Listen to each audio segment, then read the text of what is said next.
Welcome, everyone. I'm going to speak briefly and just keep welcoming you as you come in to make sure you're able to hear and can adjust the sound as needed.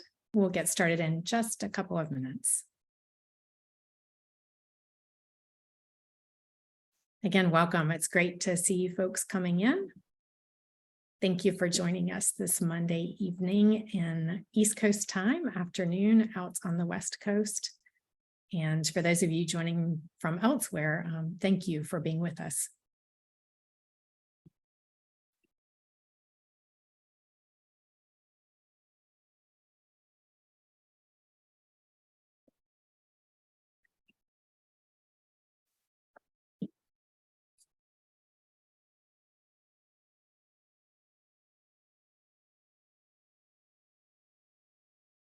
Thank you. If you're just now joining us, we will get started in just a moment. I'll keep extending a welcome as I see our numbers go up so that you have a chance to check your audio and make sure you're able to hear and see.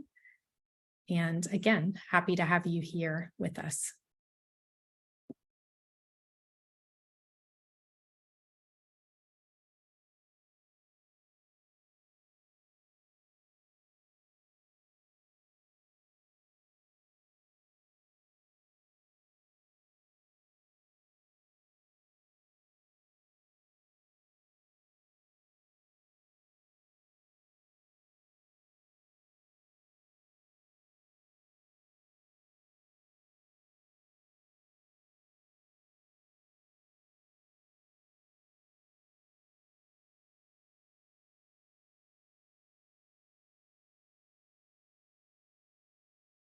Welcome, everyone. We're going to go ahead and get started this evening.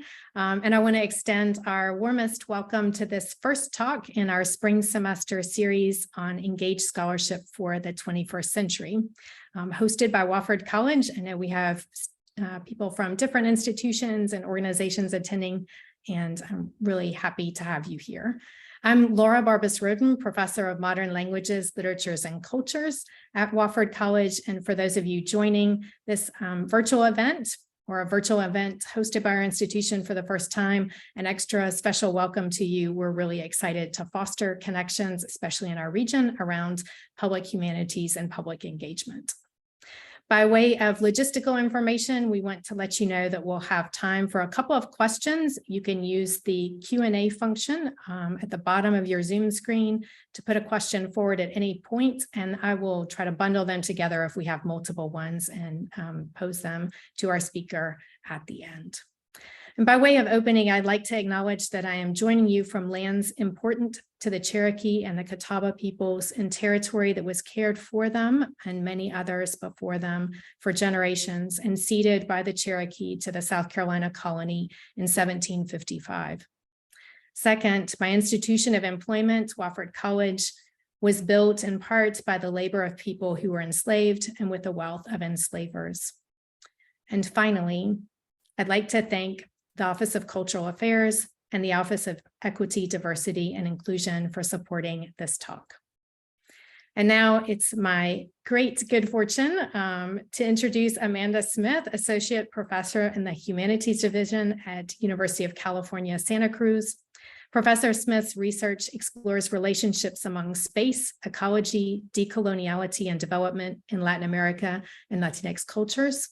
Her book, Mapping the Amazon, Literary Geography After the Rubber Boom, was published by Liverpool University Press in 2021, right in the middle of the pandemic for a book launch. And it examines how stories told about the Amazon in canonical 20th century novels have shaped the way people across the globe understand and use the region. Her next book project examines contemporary Latin American comics at the intersection of environmental crisis and feminist and queer politics. Her work has been recognized with many, many awards, including a Modern Endangered Archive Program grant. And today she will be sharing new research with us in a talk entitled Extractivism and the Infrastructure of Cultural Loss in Iquitos, Rubber, Ayahuasca, and the Biblioteca Amazónica. Amanda, it's a real treat to have you. Thank you so much. Thank you, Laura. Thank you for that generous introduction and for inviting me. Laura has been so important to Latin American eco-criticism, so it's a real honor to get an invitation from her in my inbox. I'm coming to you today from the unceded territory of the Awaswas-speaking Yupi tribe. Today, the Amamutsan tribal band, comprised of the descendants of indigenous peoples taking to Mission Santa Cruz and Mission San Juan Bautista during Spanish colonization of the Central Coast, is working to restore traditional stewardship practices on these lands and heal from historical trauma. I was sharing with Laura before this talk that I didn't think I had time to come up with something new for the talk, and then sometimes when you have a talk to write, it gives you a little bit of motivation. So what I'm presenting today is brand new. You're going to be the first people to hear this research, and it's rougher than I usually present, so it's kind of strange to give a feature talk. And it's pretty informal, and there's a lot of pictures, so I think it'll be fun. But I'm going to think through some things with you today that have been kind of on my mind as of late. And I'm going to share my screen. Okay, everybody can see that, hopefully. Maybe Laura, you can just confirm. All good. Okay, great. Okay, I'm actually going, yeah. Okay, so let me get started. So my talk is called Extractivism and the Infrastructure of Cultural Loss in Iquitos, Rubber, Ayahuasca, and the Biblioteca Amazónica. So as soon as the fall quarter ended in Santa Cruz in December of last year, I hopped on a plane in San Francisco to begin the 24-hour journey to Iquitos in the heart of the Peruvian Amazon. The purpose of my trip was to deliver a second round of equipment to the team I had hired locally to digitize the collections of the Biblioteca Amazónica. The library's rare books, regional newspapers, maps, and photographs constitute the second most important collection of Amazonian history, culture, and politics after the Amazonas Public Library in Manaus, Brazil. Nonetheless, the public institution and its artifacts are at risk due to a number of factors, including lack of funding, political instability, moisture and humidity, rodents, and the fires which occasionally spark in the historic buildings located along the esplanade flanking the Ataya River. Because the library facilitated some of the research for my book, I was thrilled to receive a grant from UCLA's Modern Endangered Archives program to create a digital repository for the holdings. My co-PI, the anthropologist Sydney Silverstein, and I inaugurated the project in May 2022, making a lightning voyage to deliver computers, cameras, and an awkwardly oversized copy stand, and to provide intensive training to our team. Managing a project with a lot of moving parts remotely turned out to be a formidable challenge, but by the North American fall, our team of 7 had found their rhythm and required less guidance from Silverstein and me. Then, on October 10th, the urgency of our project was made painfully apparent when a fire ignited at the library, leading to the damage of hundreds of items in the collection and the building itself, as well as the destruction of thousands of dollars of digital equipment. The cause of the fire remains undetermined, but was most likely the result of a constellation of unfortunate coincidences. Days of extreme high temperatures, a power outage, a power surge when the electricity returned, a leaky air conditioner disastrously situated above a surge protector, a lithium camera battery purchased in Santa Cruz, California, and left plugged in for more than 24 hours, and a short circuit.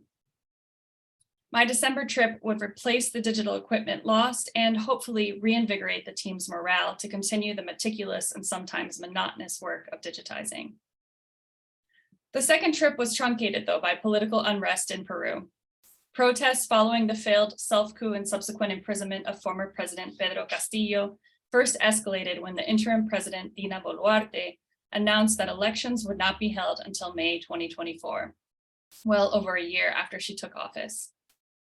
While I was in Peru, protesters shut down the airports in Arequipa and Cusco, 2 of Peru's major cities. Worried that similar political actions might take place in Iquitos and prevent me from getting home to my family for the holidays and my twin's birthday, I decided with a heavy heart to return to Lima early on December 15th, the day of the first national strike, 4 precious days of work ahead of schedule. On the 14th, as I enjoyed my final evening stroll along the Tarapacá Boulevard, I overheard a large group of ayahuasca tourists chattering about common spiritual tourism topics. One shared how he sold microdose psilocybin products back in the States.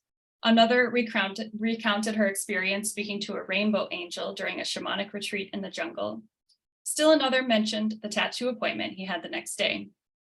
As they got up to leave, they embraced, said they loved each other, and then one rather flippantly laughed, and if you go out tomorrow, you might even see some protesters.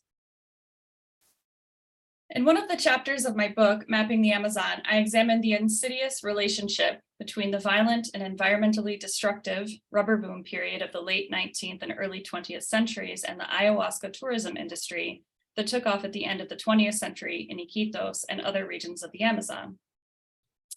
I argue that one of the problems with ayahuasca literature is its complicity with the extractive practices that it often critiques. The psychedelic brew, known as ayahuasca, has become globally famous because it emerged from the forest at the end of the rubber boom, when some men who had worked alongside and over indigenous people enslaved within the rubber economy brought the plant medicine they had relied on in the forest back to the city and offered it to others.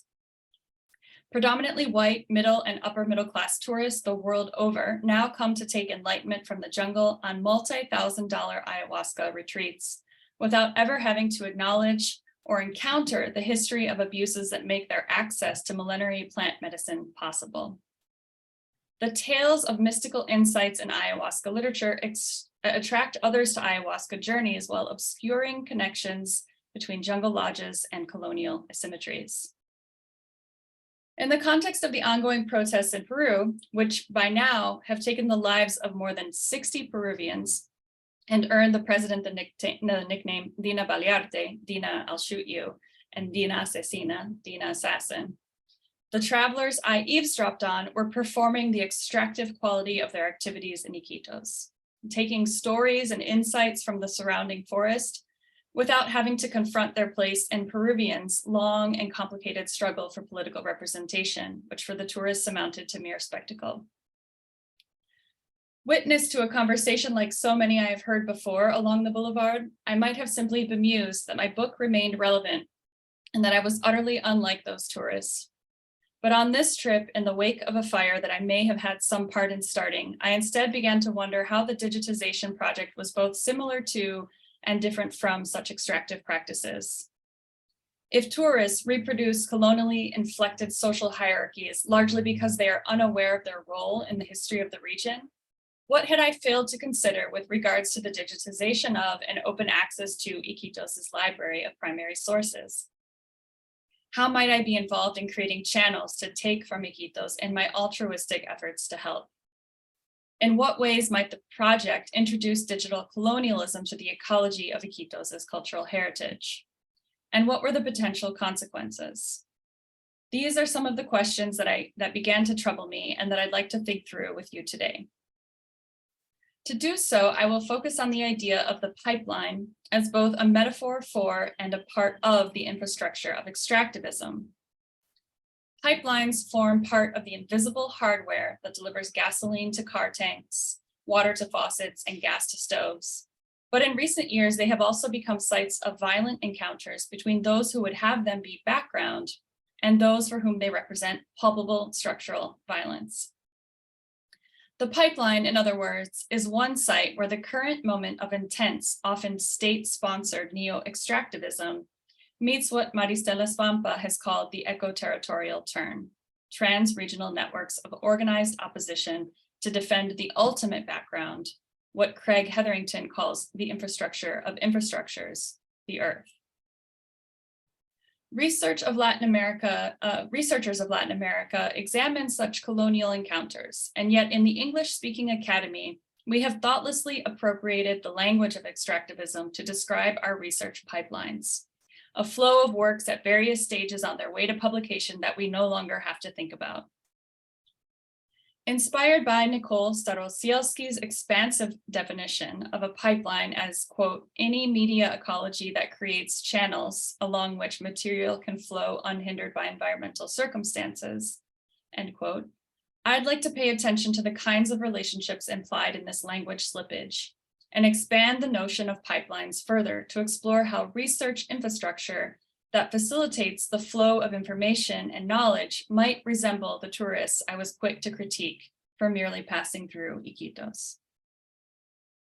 If critical infrastructure studies are primarily concerned with the quote, analytical moment that happens precisely when one makes a distinction between figure and ground, where infrastructure appears to be the background of something else, end quote, then pipelines make clear that the inherent unmentionableness of infrastructure hinges on one's privilege.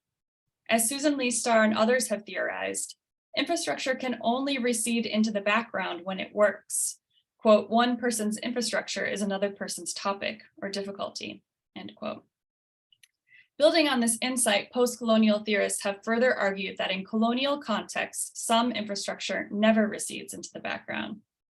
Hetherington and Jeremy Campbell state, quote, one aspect that Starr's definition of infrastructure as background does not account for particularly well is the primary experience of infrastructure that many people in the developing world have historically had. Public building projects have offered spectacular proof of the presence of states, colonial powers, or multinational lenders. Infrastructure projects such as giant dams, highways, and canals, all of which were key to mid-20th century strategies of economic development, were hardly recognized as invisible by those who were touched by them, end quote. In other words, even subterranean pipelines have tangible effects in places marked by conquest and colonization.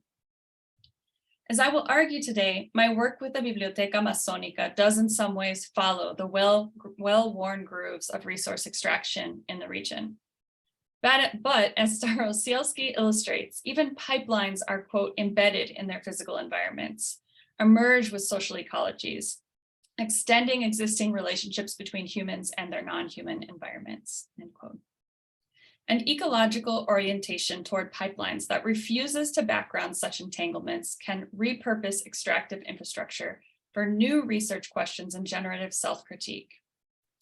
I'm going to begin by considering Iquiteños, people from Iquitos' relationship to infrastructural projects in the region in order to consider how the digitization project situates itself into the region's broader landscape of human design. Part one is called Amazonian Flows in Iquitos. Iquitos, the capital of Peru's largest department, Loreto, is a city defined by its infrastructure or lack thereof. During the height of the rubber boom at the turn of the 19th century, Iquitos was one of the wealthiest cities in South America, replete with building facades adorned by tiles imported from Portugal, elegant steamboats transiting its rivers, one of the best telegraph systems on the continent, and electricity long before other major cities in Peru, such as Tacna and Cusco. By contrast, today, one of the most repeated descriptions of the Amazonian hub is the largest city in the world and accessible by road. The statement, though, depends on one's perspective. While it is true that no road connects Peru's fifth largest city of nearly 500,000 people to any of the country's national highway networks, there are now two paved paths out of Iquitos, one along the road to Nauta, which took 70 years to build and was finally completed in 2005, and an under construction road to the Putumayo in Colombia that connects Iquitos via the largest bridge in all of Peru, inaugurated in 2021. I don't know if you can see my pointer, but where the arrow is kind of where the bridge is, and then the rest is the road. And I lost my place. Okay, the stories of these and other engineering feats in the Iquitos area demonstrate the region's disconnect between what Michael Rubenstein, Bruce Robbins, and Sophia Beale have called, quote, infrastructures of control and coercion, often imposed from above in the interests of power, and the infrastructures of provision and entitlement, often demanded from below, end quote. Whereas pipelines to extract raw materials from Iquitos have remained comparatively steady, predictable, and well lubricated since the rubber boom and into the present of petroleum, palm oil, fine woods, as well as illicit substances, demands for connectivity, whether via roads or internet, have been characterized by sporadic delay, obstruction, and disjuncture. In capitalist production, we speak of the flow of resources. And Anna Singh has brilliantly theorized how goods, services, capital, and labor only move because of friction. Quote, "A wheel turns because of its encounter with the surface of the road. Spinning in the air, it goes nowhere. Rubbing two sticks together produces heat and light. One stick alone is just a stick." As a metaphorical image, friction reminds us that heterogeneous and unequal encounters can lead to new arrangements of culture and power, end quote. For Singh, universals make their way around the world because of the friction created in their contact with local forces. I'm inspired by this idea of friction as a site for local connection, challenge, and change, but friction is too smooth a metaphor to describe encounters in a region where flows are irregular, unpredictable, and sometimes circular. The rivers flowing around and past Iquitos constitute the area's original infrastructure, and navigating them requires attention to fallen trees, fluctuating water levels, changing courses, shifting sands, and rapids. The river's flows can be treacherous, unpredictable, and annoying, and their surprises become places for active struggle with the river, eliciting creativity, resourcefulness, dexterity, and reflex. Amazonian flows can be dangerous as infrastructures that refuse backgrounding, but their disruptions are also opportunities to adapt, respond, and work with the river. Man-made infrastructures in Iquitos also tend to imitate such riverine flows, and the resulting foregrounding of what for many around the world is background means continuous encounter and renegotiation of relationality that contrasts with the pipeline's intended imperviousness. The digitization project emerges within this ecology in which Amazonian flows generate dynamic awareness. Though the Iquitos-Nauta road, locally dubbed the most expensive road on the planet, is in many ways exceptional, at the same time it exemplifies how the challenge of building pipelines in a fluvial geography create material encounters in which infrastructures become critically foregrounded. In the early 19th century, long before the founding of Iquitos, upriver Nauta was on its way to becoming an important trading post in the upper Amazon.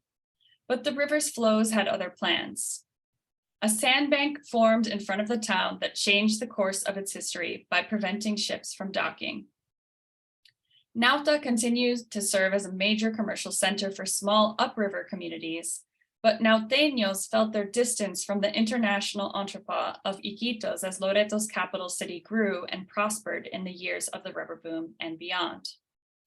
Before the road, the journey to Iquitos took days by land, 12 hours by ferry, and approximately 5 hours on the pricier Rapidos. Now one can arrive by motor vehicle in about an hour. Nevertheless, people's relationships with the road have been fraught and antagonistic. As Starr has insisted, structures become infrastructures only in relation to organized practices. Their physical hardware is entirely dependent on the human and non-human interactions that they knit together. Penny Harvey and Hannah Knox's illuminating ethnography of the Nauta Road is peppered with local complaints about the road's lengthy construction, mired in corruption and political intrigue, the negligence of the local and state government, the road's lack of functionality, its failed promise of connectivity, and the project's penchant for bringing new problems to the area. Illegal loggers make use of the route in environmentally destructive ways. Stagnant water dammed by the ruins of decades of construction caused a malarial outbreak. And people in Nauta insist that for a variety of reasons, the road has exacerbated their isolation. Additionally, the spatial practices of the Kukama people indigenous to the region who relate to the surrounding area through movement, hunting, and gathering have been truncated by the presence of the road. Like the rivers, the road makes its presence felt through these intrusive issues, which, as Knox has suggested, produce, quote, an embodied or affective relationship with the road infrastructure, quote. Whether through the deteriorated segments and potholes that lurch passengers and drivers from their seats, or the rough sand and asphalt surface that wears at tires like sandpaper, according to one of Harvey and Knox's informants, the road will not retreat into the background. The Iquitos-Nauta road will likely never be a smooth and predictable pipeline for unencumbered extraction and transit, but in its Amazonian flows lie potential for accountability. I do not mean to suggest that Loretanos should not have more thoughtfully planned and functional infrastructures, nor that they should be deprived of the privilege of not having to think about their transportation networks. They should have those privileges. But because of the geographic challenges of building large-scale projects in the region, erratic flows have defined Loretanos' relationships with such projects. And as Knox has convincingly argued, politics enters the frame at the sites of breakdown, where those who move along, past, and over the road materially encounter their place in the region, the state, and the market. Though this route was both demanded from below and initially carved out locally when the state took over the project and contracted it out to a Brazilian construction firm, the road plan took on neo-colonial qualities as a universal structure foisted on a riverine geography. Indeed, mud was one of the major culprits of the road's long and arduous construction. As a result, Loretanos, according to Knox and Harvey, continuously confront their troubled relationships with the roadway. Far from a background, the road is a subject of conversations that keep exclusions, injustices, and infrastructural violence at the forefront of discussion.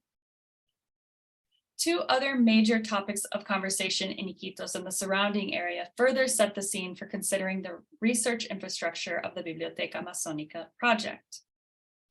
Iquitos' fiber optic internet and the Nanay Bridge, two very different kinds of networks, share a comically similar history of spectacular failure that helps to illustrate the everyday critique of infrastructure and consequent resilience in the face of it that is part of daily life in Loreto. In 2014, the Spanish multinational telecommunications company Telefónica published a color volume of collected essays on the culture, history, and biodiversity of Iquitos in honor of the arrival of fiber optic internet to the city, which coincided with the 150th anniversary of the port of Iquitos. The cable, by the way, snakes below the Nauta Road. Numerous national newspaper articles also commemorated the achievement as a means of finally connecting Iquitos with its infamously slow internet to the rest of the world. The problem, though, was that the 90 kilometers of cable did not connect to anything. So if you look at this little cable off in the middle of Loreto, this is the state of Loreto. This is the fiber optic cable that was laid, and then this is the rest of the fiber optic network in Peru. So you can see it's out there. Telefónica had laid the cable out of a contractual agreement with the Peruvian state to introduce fiber optic cables to major cities that did not have any. But the company had no obligation to make the cables functional. In relation to Peru's fiber optic network, Iquitos' cables were in the middle of nowhere. They received data from a microwave satellite network stretching from Yurimaguas down here in the south to Nauta. Is it on the map? It's not on here, but it's over here. That then traveled along the subterranean pipeline to Iquitos, resulting in approximately 1 gigabit per second of internet speed in Iquitos, one of the slowest in the country, if not the world. The invisibility of the subterranean fiber optic cables became visible through discourse. Iquitos' sloth-like bandwidth has long been a regular topic of conversation. In 2021, the country's first subaquatic fiber optic cables were laid along the Huallaga River to Yurimaguas, finally plugging Iquitos into the national network. But the hoped-for gigabits have not arrived along that pipeline. The internet continues to follow an Amazonian flow through the region, entangled in the more than human ecology that slows and interrupts connectivity. The internet has had a persistent presence in our work with the digitization team. When we meet on Zoom, we frequently lose half of our time together to making our connection functional. Team members often link to their mobile phones to circumvent their sluggish wireless connections. One strategy involves comparing cellular signals with one another to determine who has the best one to connect to for a personal hotspot. Additionally, Iquitos' bandwidth has only recently become capable of handling the uploading of large TIFF files the team generates in the process of digitization, which need to be added to a shared folder with UCLA. Absurd as it may sound, up until last month, it was faster and more effective to fly team members to Lima to upload files than attempt the weeks-long endeavor of an Iquitos-based upload. The team members' good humor and nonchalance before the Amazonian flow of Iquitos internet massaged my initial impatience at feeling pressured for time. I could not impose a rhythm onto the project. I had to work with the current. Silverstein and I now come to expect these disruptions to the kinds of networks that she and I mostly take for granted in our daily lives as US-based academics. And though Iquitos' internet connectivity can present challenges, having it remains a luxury in the region. Only 34% of Loretanos 6 and older access the internet, the percentage being even lower when considering those who access it at home. Through the truncated sentences and trailing syllables of our team Zoom check-ins and long waits to see scanned materials, we inevitably face the irony of the project we are undertaking, namely, creating a digital repository for a library of local history and culture in a region where most people cannot access the internet. The recently opened Nanay Bridge even more strikingly materializes the Amazonian flows of Iquitos' infrastructural webs and also inspires me to think about repurposing the potentially extractive elements of the access opportunities that we are creating. I could not help but gasp when I first saw the imposing flame orange bridge towering over and eclipsing the Blackwater Nanay tributary. The bridge is part of a multi-phase project meant to connect Iquitos via roadways to Colombia's Putumayo region in order to bolster regional travel and commerce. But when the bridge was ceremoniously launched in 2021, like Iquitos' early fiber optic cables, it did not connect to anything at all. News across Peru scornfully announced that Loreto's mega project led to the avocado orchard of a family in Santo Tomas across the Nanay from Iquitos. Indeed, the marvel of modern construction periodically and abruptly ended at the entrance to Don Luis and Doña Mirna Macuyama's home. When I visited Iquitos in May, the bridge's obtrusive failures were also a popular topic of conversation. People seem to take pleasure in the joke. It doesn't go anywhere. It ends in an avocado orchard. But by my December visit, the huerto, the orchard and home, no longer stood in the bridge's way. And an impressively wide expanse of land had been cleared connecting Iquitos to Masan via land route. But even in May, the disappointment of the bridge's intended functionality did not leave the structure unused. Every evening, the Bellavista port from which the bridge protrudes became congested with motocars full of people wanting to catch the sunset and perhaps an Instagram photo opportunity atop the bridge. The bridge, like the fiber optic cables, was meant to introduce smooth pipelines to Iquitos, but became snarled in Amazonian flows that demanded relational innovation through encounter. Part 2, the Biblioteca Amazónica pipeline. The digitization of the Biblioteca Amazónica responds not to the potential opportunity, but to the potential threat that infrastructural failures present to cultural preservation. Founded in 1992 as a public institution under the auspices of CETA, the Centro de Estudios Teológicos de la Amazonia, the library now operates thanks to free rent provided by the Ministry of Culture and a shoestring budget financed by the Catholic Vicariate in the wake of CETA's dissolution. 2 part-time employees care for the collections and provide services to the handful of people who visit the library each week. And a Franciscan brother serves symbolically as the library's director, though the charge is only one of his many responsibilities. The collections themselves are not climatized, and Amazonian humidity eats away at the paper pages taken from its forests, as do the rodents who inhabit the buildings along the Tarapacá Boulevard. I first became aware of these issues during a research trip in 2013, when the librarian Julio Ramirez Arevalo would apologetically hand me books and magazines, lamenting their fragility and sometimes with much chagrin, delivering the sad news that my request could not be fulfilled due to the material precarity of the item in question. What is more, as we discovered in the wake of the fire, the 19th century building's electrical wiring was treacherously out of date. And when rafters were downed and walls peeled back for repairs, the otherwise unobtrusive bat tenants who inhabit many of Iquitos' buildings made their presence known. Feces lined the mahogany stairs leading up to the library's iconic stained glass window during reconstruction. During the post-fire triage, the MIP team and the Catholic priests voiced so many complaints reminiscent of the conversations generated around the Nauta Road, the internet, and the Nanay Bridge.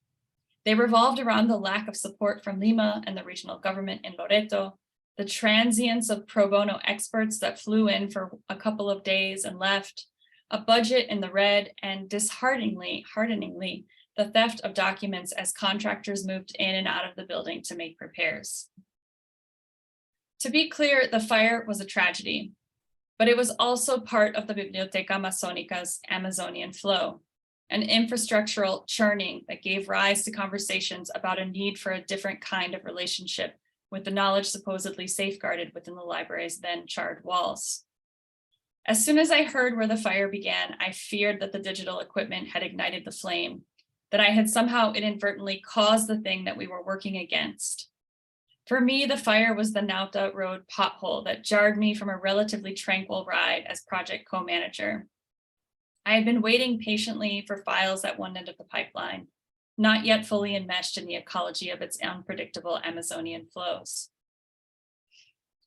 The Modern Endangered Archives Program and its funding organization, Arcadia, are committed to open access and deeply concerned with digital colonialism. In fact, they build safeguards against extractive practices into the selection process.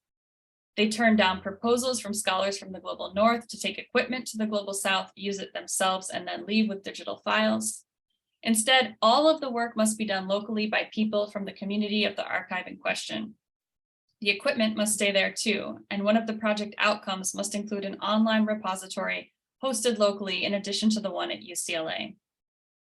Furthermore, if the digital collections involve images or recordings of local peoples, the team must consult them in the process of granting permission to host the files and deciding what to share and how. The MIP administration is so serious about the grant's aims to serve local communities that intermediaries such as Silverstein and I and other parts of the world cannot even use any of the funding to pay for our travel expenses. Additionally, unlike our project, many of the projects funded by MIP have no intermediaries. They have increasingly received applications directly from archives throughout the world and partnered with them directly. Furthermore, to account for the digital divide in internet access between Los Angeles and the areas of their sponsored projects, MIP has shifted to mobile-friendly website design for the digital collections. They also encourage cataloging metadata in multiple languages and the use of MIP funds to create events on the ground to orient communities to the digital repositories. Through this community-grounded focus, a recent trend has emerged in which a specific project becomes a hub for people affiliated with other collections to learn hardware and software and borrow space and equipment. If, as Roberto Casati has argued, the ideology of digital colonialism consists of if you can, you should, MIP's approach is more akin to if you have to, then how. Our Iquitos-based project was enthusiastically approved by the review board because of how much we had involved Iquiteños in the application process. Silverstein and I had numerous conversations with librarians, local intellectuals, and Catholic priests to determine which artifacts to prioritize. We also began the laborious task of tracking down copyright holders in the area and securing permission to digitize and host their work. Silverstein, who completed 18 months of ethnographic fieldwork in Iquitos, built on the strength of her relationship with the Instituto de Investigación de la Amazonía Peruana, IAP, and the Universidad Nacional de la Amazonía Peruana, UNAP, to identify team members who could scan, edit, and generate metadata for the collection.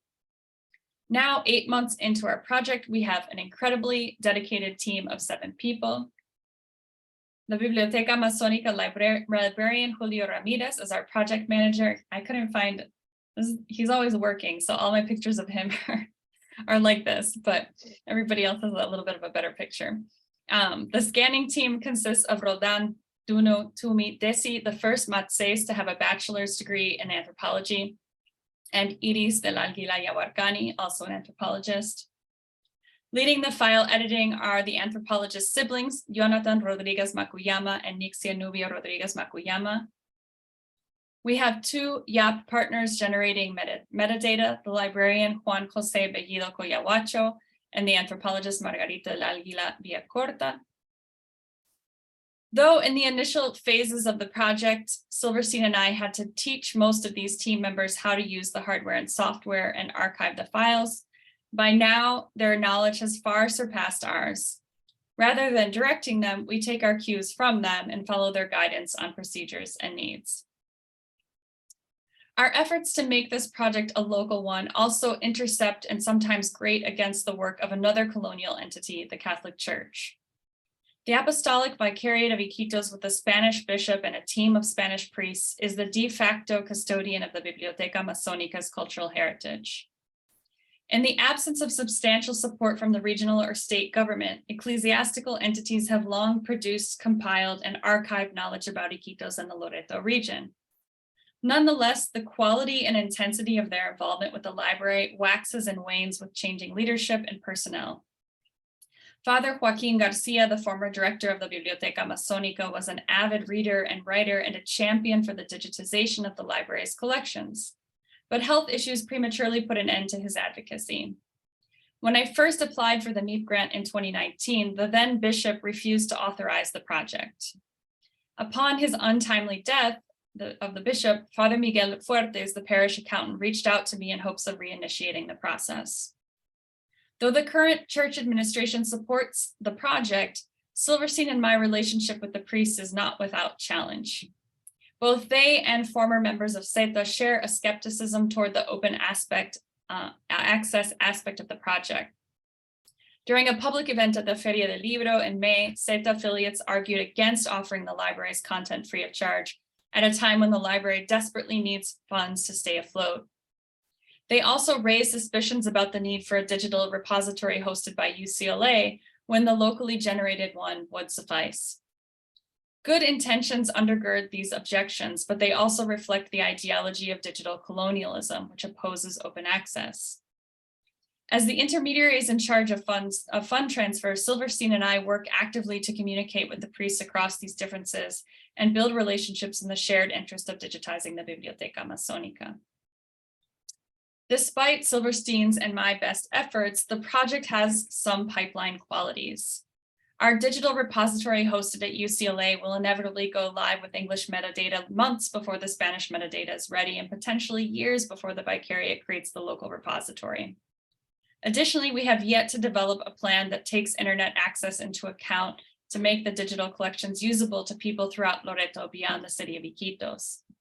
One of the most ambitious goals stated in the, that happens sometimes. One of the most ambitious aims stated in the application was to bring the photography collections to the communities featured in many of the images. With photographs dating back to more than 100 years ago guarded at the library, descendants of those pictured have likely never seen the images. But fulfilling the commitment to encourage engagement with the collection beyond Iquitos implies an involvement with the project that extends well beyond the 48-month digitization period. Because infrastructure only comes into being relationally, though, our digital research infrastructure implies more than hardware, software, files, and online collections. As Sharon Webb and Eileen O'Carroll intimate, quote, providing access to our digital cultural heritage is an important task, end quote, but it's not enough. Agitis Bernardo, Eric Champion, Costel Dallas, and Lorna Hughes assert that a scholarly ecosystem moves beyond the digital repository and access networks to include the users, the kind of research they conduct, and the requisition questions and projects that they formulate. Only through active, informed use of research infrastructures do researchers, quote, act as a disruptive and transformative intervention that unsettles epistemic paradigms and allows the emergence of new kinds of intellectual inquiry, end quote. In other words, only through the participation of researchers can our online repository adapt to surprising Amazonian flows. If we do not want our bridge to back up into an avocado orchard, it will have to come to life through work that happens beyond the funded phase of the project.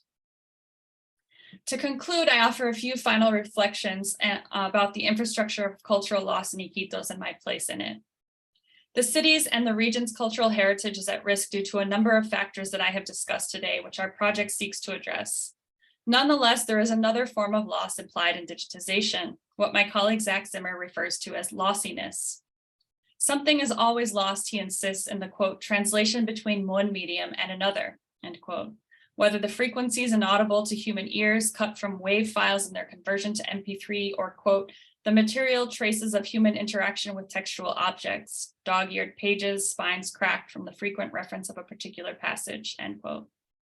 Such traces of human interaction certainly matter to our project, but there is also a more than human dimension to the Biblioteca Amazónica's digital lossiness. Lost will be the ashes of future fires, molded pages, chewed spines, and excrement.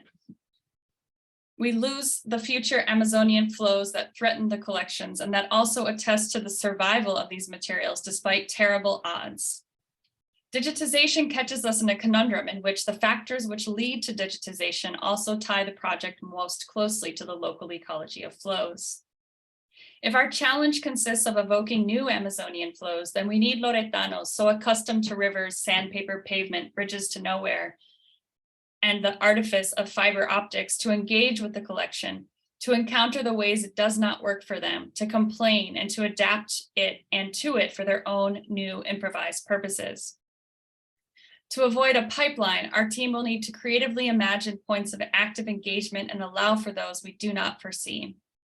I anticipate not only the creation of Spanish language user guides hosted on both the Iquitos repository and the UCLA one, a practice which MEEP encourages, but also the creation of a local intranet and ongoing public events, radio programming, and social media campaigns to introduce people throughout the region to the existence of the online collections and the hopefully multi-channeled means of accessing them.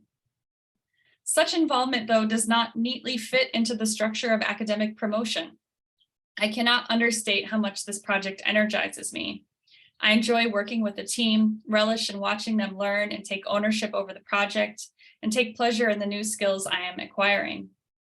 Nonetheless, the work has already required more of my time and mental space than I had expected, and it therefore takes time away from the kinds of research productivity legible to both my institution and the profession, my public humanities supporting dean notwithstanding. My colleagues often reassure me that I will certainly get some publications out of the collections. Perhaps this talk is the beginning of one. But approaching the project instrumentally for my benefit is pipeline ideology. I do not endeavor to sit at the boring end of the pipeline, waiting for the resources that my team completes in my background in Iquitos. Rather, with the security of tenure, engaged scholarship can mean getting tangled up in the ecosystem, letting it change me as I adapt to it, and not approaching what it can do from the perspective of how it might benefit my career. Thank you.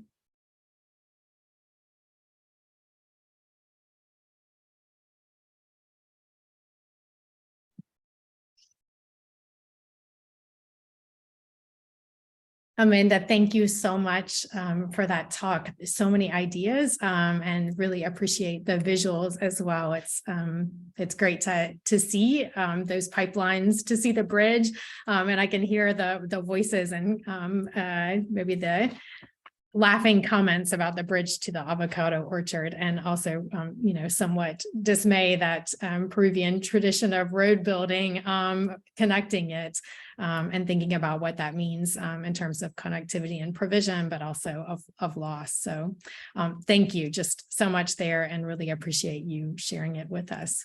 I want to let the audience members know that you can use the Q&A button at the bottom of your Zoom screen to put forward a question. And I will ask one just really quickly, circling back to that idea of renegotiating relationality and thinking with the river experiences, and then thinking about that negotiation and renegotiation. with your project in particular. And by your, I mean that collaborative effort of digitization. So you mentioned that one of the things that the grant maker was enthusiastic about was the level of participation enthusiasm from folks on the ground in Iquitos. And I wonder if you might talk a little bit about what resonated with that possibility for them, the possibility of having funding, the possibility of collaboration, and the possibility of digitization. Yeah, thank you for that question. I mean, I think everybody, all the intellectuals, I would say, in Iquitos are very much aware of the Biblioteca and also of the precarious state of its collections. So when we first started talking to people about the possibility of digitizing and therefore, preserving at least a digital form of everything they had in the library, the first thing that happened was people started saying like, oh, I have this whole archive in my house. Actually, can you digitize that too?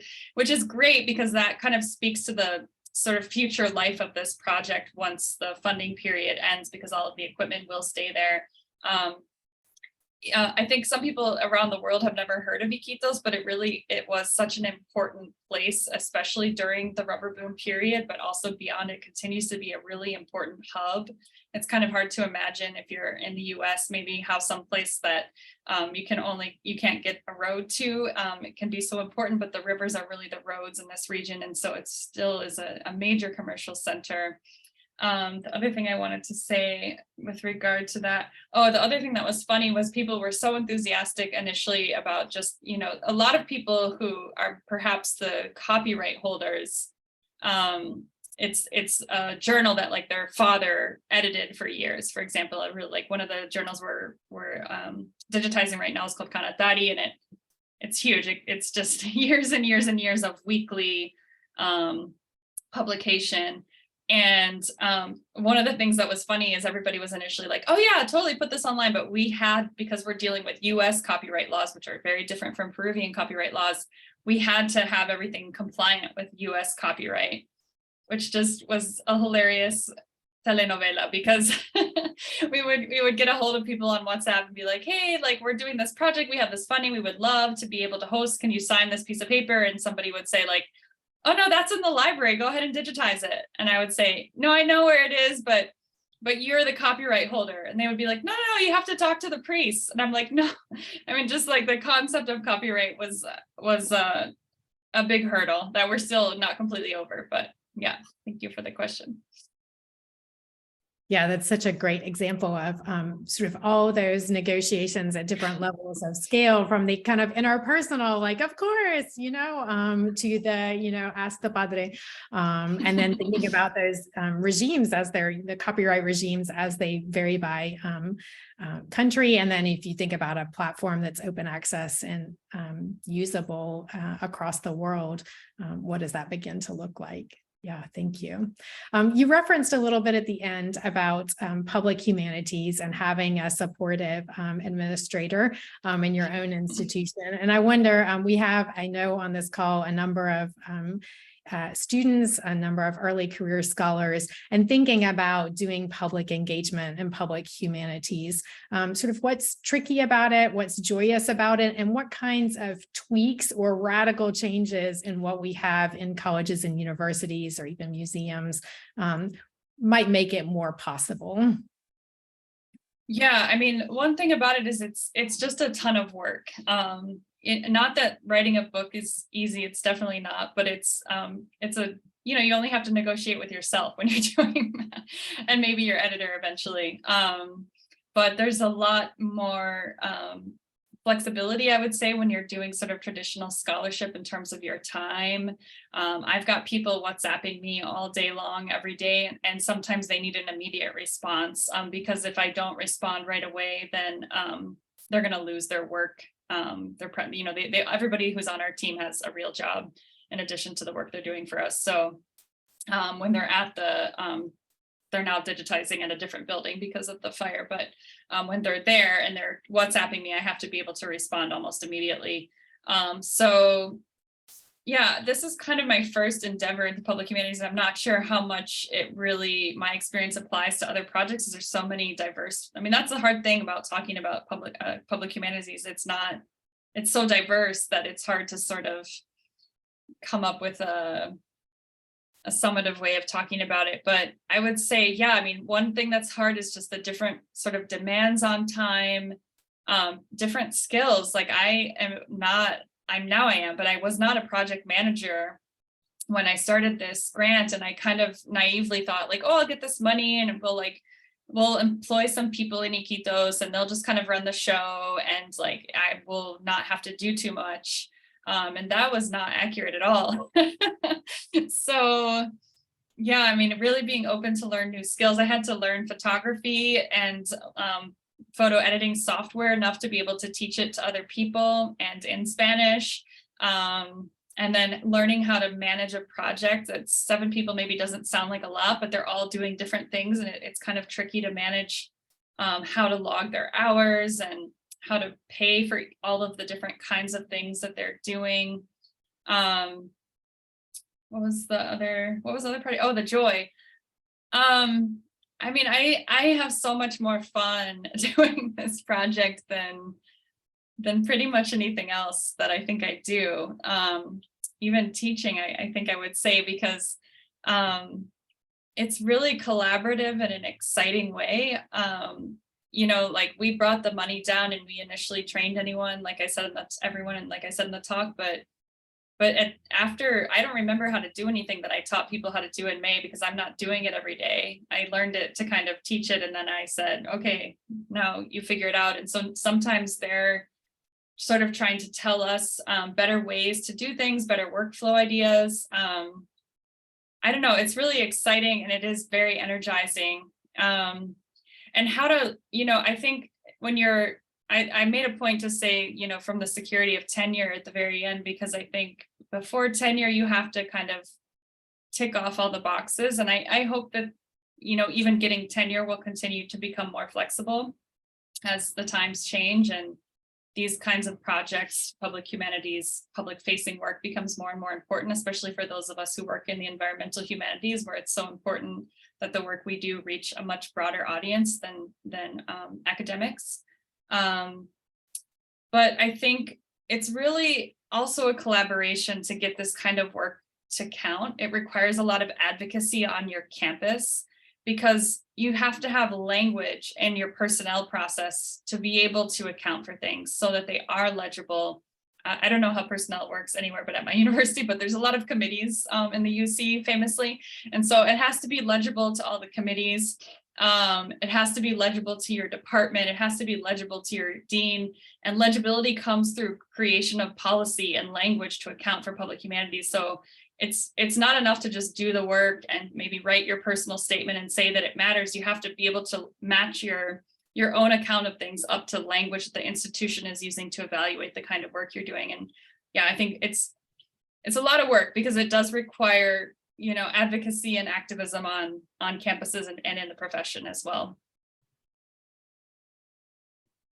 That's, a fantastic answer. And I'm connecting that to some of what happens in each of those spaces when it's collaborative across countries or sectors. In this case, sort of the state apparatus at different levels within Peru, but also the ecclesiastical one, thinking about how people are negotiating that within each space so that what they do matters and has a kind of I don't want to use the word permanence, especially when you talk about the fragility of infrastructure, but for it to be able to stay and sort of flourish as a project. That's fantastic. We are getting very close to the hour, so I'll just ask if there are any thoughts you'd like to leave the audience with about this particular place or topic. And we'll end with your words, Amanda. Well, I guess I just will say again, thank you all so much for listening. It's kind of strange, even though we've had time on Zoom now, it's always kind of strange to talk into the void because I can't see any of the participants' faces. But I really appreciate everyone who came for being here and kind of giving me an opportunity to workshop some of these new ideas, which I think I mentioned is just very different kind of research and different kind of writing than I usually do. So it was nice to have an audience to talk through it with. And I hope everyone has a great evening. Thank you again so much. And thank you to everyone who came. And we look forward to seeing you again at a virtual event. And if you're nearby, on an on-campus event as well.